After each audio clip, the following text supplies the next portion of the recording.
Hi အားလုံးပဲမင်္ဂလာပါဒီနေ့တော့ပန်ကာဒလက်လေးပြတ်နေတဲ့ blender တစ်တီးဖြော်ဆက်လေးကိုပြုပြင်ပြသွားမှာဖြစ်ပါတယ်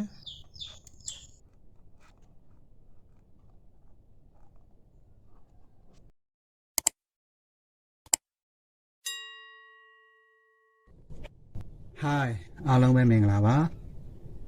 Take Uni YouTube Channel ကနေຫນွေထွေးစွာကြိုဆိုပါတယ်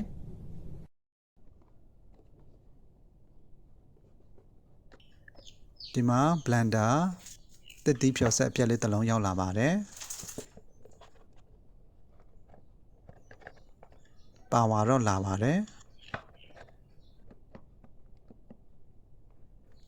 အထဲမှာဗာပြက်နေလဲဆိုတော့သိရဖို့အတွက်ဒီတစ်တီးဖြော်ဆက်လေးကိုဖြုတ်ကြည့်မှာဖြစ်ပါတယ်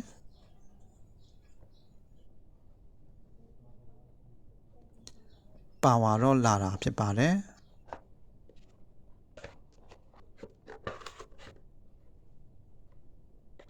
အဲ့တော့အပေါ်ကစကူလေးလုံးကိုဖြုတ်လိုက်မှာဖြစ်ပါတယ်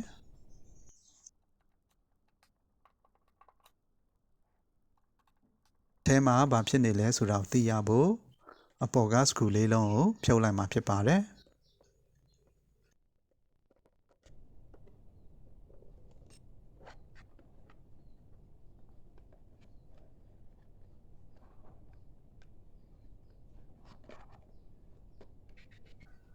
ဒါကတော့ blender တစ်တီးဖြော်ဆက်ရဲ့အတွင်းပိုင်းပုံစံဖြစ်ပါတယ်ဒီမှာဒါကတော့ပန်ကာဒလက်လေးဖြစ်ပါတယ်ခြောင်နေတာကိုတွေ့ရမှာဖြစ်ပါတယ်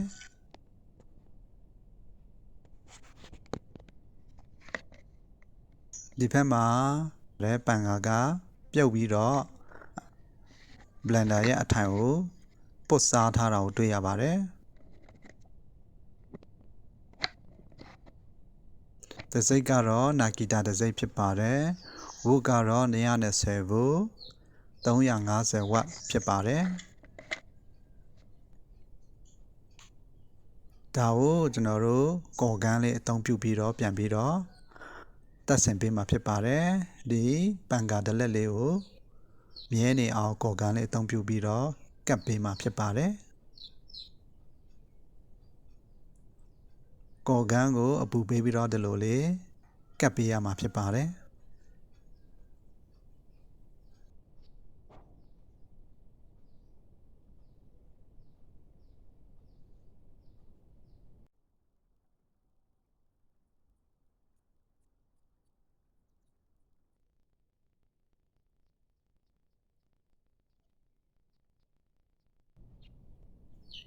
ဒီမှာဒီလိုပုံစံလေးရလာမှာဖြစ်ပါတယ်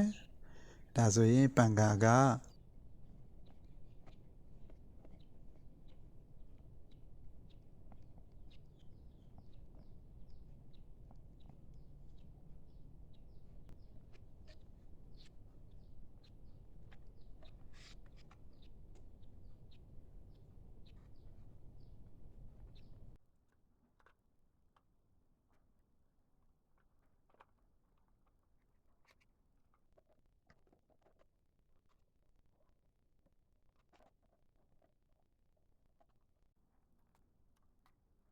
အဖုံးပြန်ဖုံးပြီးတော့မြဲနေအောင်စကူလေးတွေ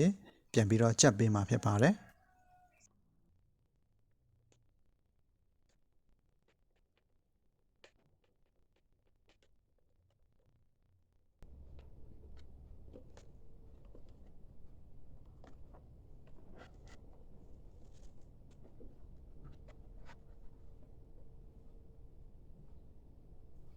လက်နဲ့လဲကြည့်တာတော့အဆင်ပြေတာကိုတွေ့ရပါတယ်